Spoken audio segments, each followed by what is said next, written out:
Gracias, hermanos, por estar con nosotros en nuestra lectura bíblica matutina. Reciba usted saludos, deseando que el Señor le bendiga rica y abundantemente. Hoy vamos a continuar con el capítulo 4. Vamos a leer del versículo 1 al versículo 11. Les recuerdo que estamos estudiando el primer libro del profeta Samuel. Si usted está buscando la lectura, mientras lo hace, le enviamos un cordial saludo, deseando que Dios le bendiga.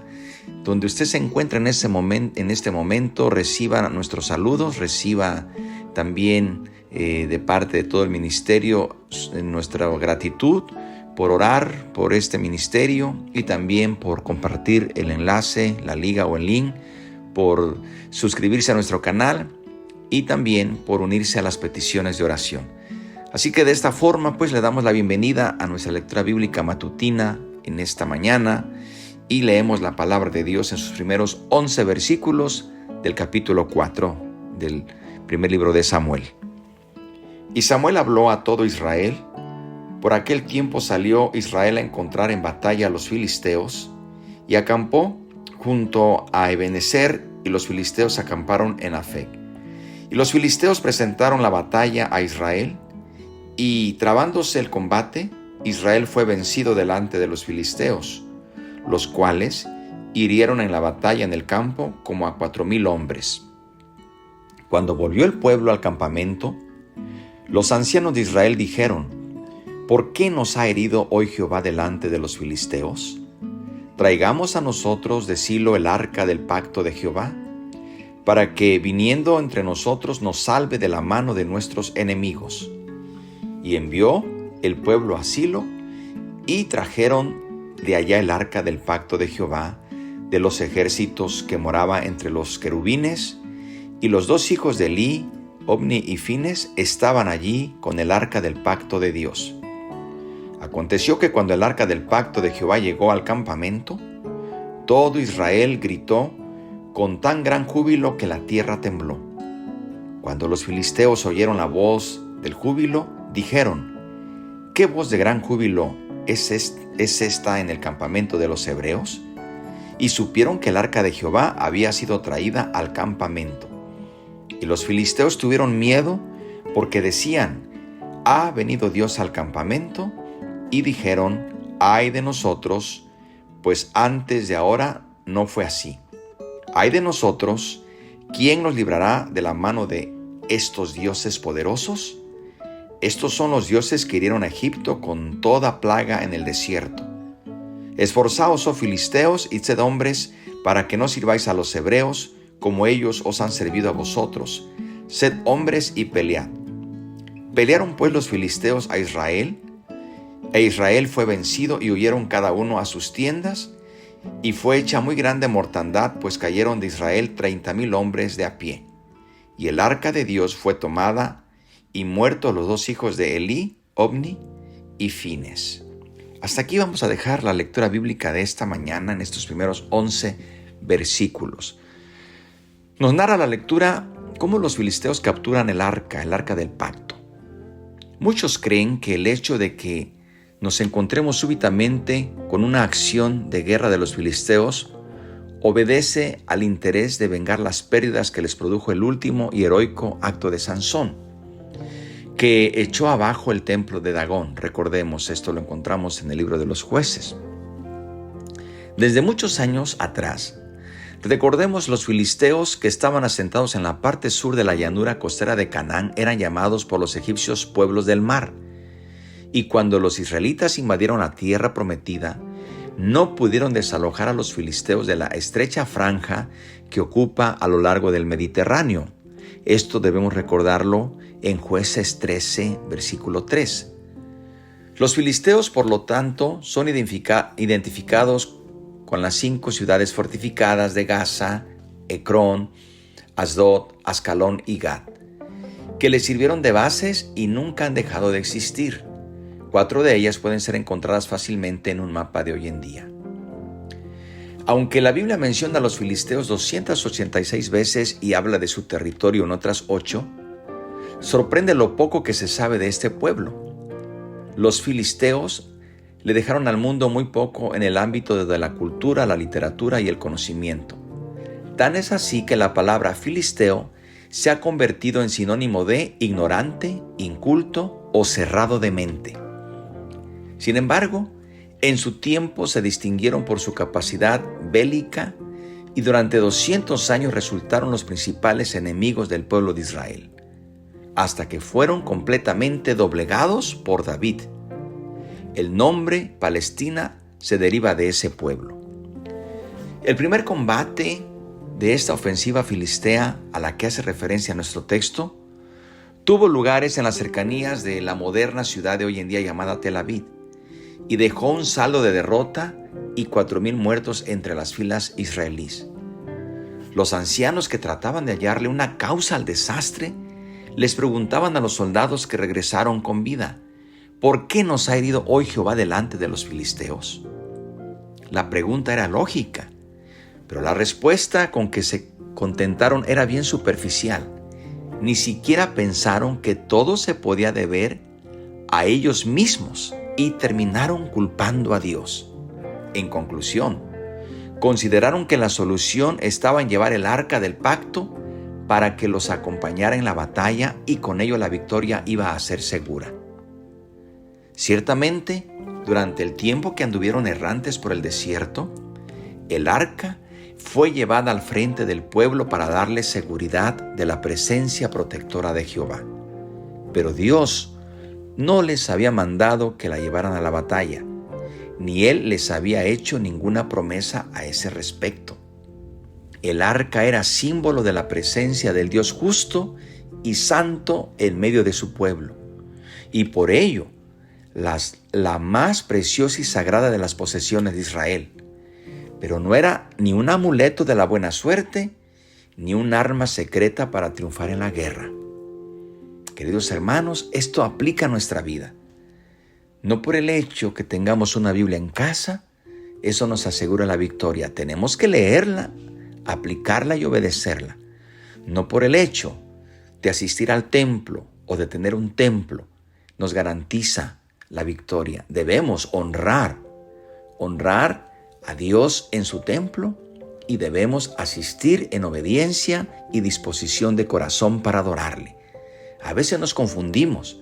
Usted podrá ver que en muchos hogares hay un libro llamado la Santa Biblia, pero lo tienen como un amuleto. No lo leen, no lo escudriñan, ni mucho menos lo obedecen. Usted podrá ver a muchas personas, como en los tiempos de los fariseos, que se sentían orgullosos de su templo. Y cuando le mostraron al Señor esos grandes edificios, el Señor les dijo que no quedaría piedra sobre piedra.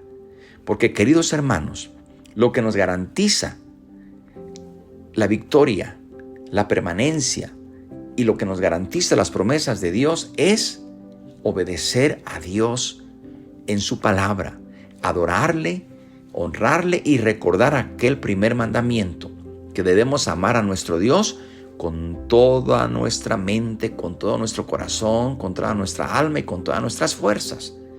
Aquí tenemos un gravísimo error de este pueblo. Pensaban que por solo el hecho de llevar el arca, esa arca que había servido cuando estaban en el desierto y que sirvió en muchas batallas con Josué, eso les podía ayudar en esta ocasión. Pero hermanos, aquí vemos lo que sucedió. Aquí vemos la tragedia y todavía se preguntan por qué. ¿Por qué Dios no los defendió? Como si Dios estuviese obligado a hacer aquellas cosas por nosotros cuando nosotros no tenemos el mínimo cuidado en honrarle. Recordemos lo que ayer leíamos cuando Dios le dice a Samuel: yo honro a los que me honran, pero a los que me tienen en poco, también serán tenidos en poco. Bien, la lectura nos dice que al día siguiente, cuando Ofni y Fines, los hijos de Elí, introdujeron el arca en el campamento, la aclamación con que el ejército expresó su confianza en la victoria resultó atronadora.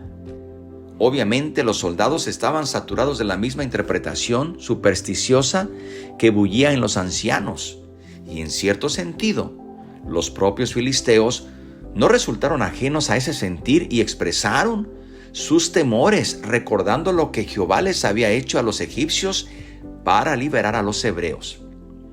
Queridos hermanos, aquí recordamos esa forma como el Señor les había dado tantas victorias al pueblo hebreo.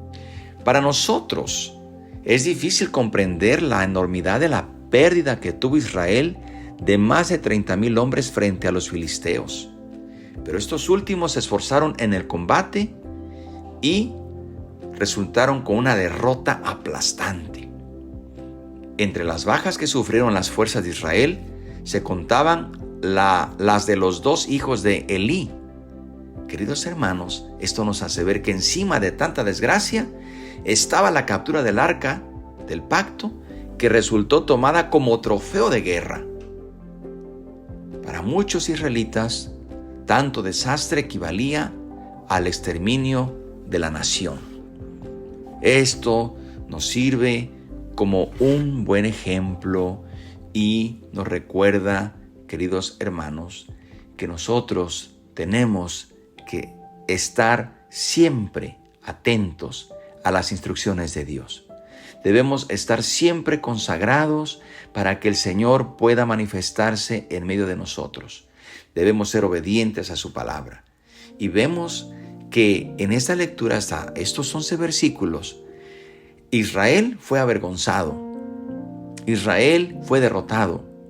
Veremos más adelante cómo el Señor se manifiesta cuando hay un corazón arrepentido, quebrantado y dispuesto a obedecerle.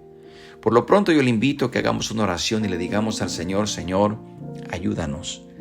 Ayúdanos para que podamos vivir tu palabra, para que podamos entender y discernir que solamente tú eres el que nos das las victorias, que nada fuera de ti, que en ti hay respuesta, que fuera de ti es en vano buscar solución.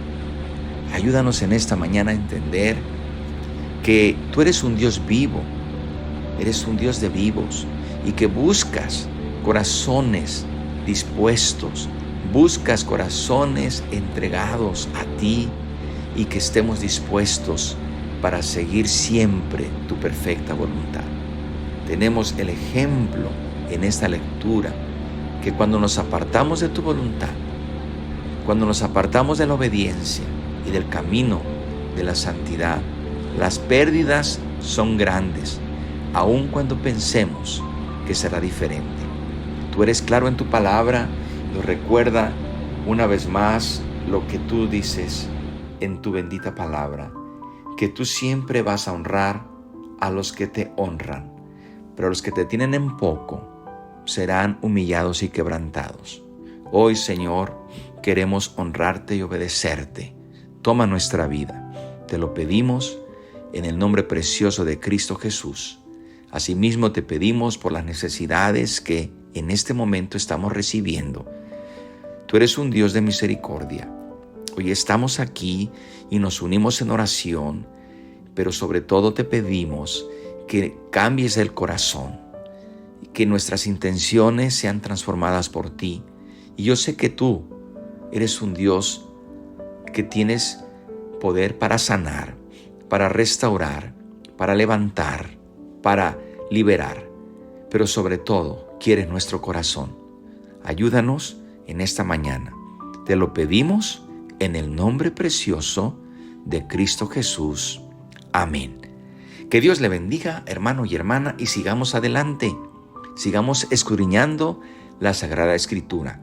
Por lo pronto, deseamos que tenga un día bendecido y el día de mañana aquí le esperamos para continuar con este capítulo 4, la paz de Dios.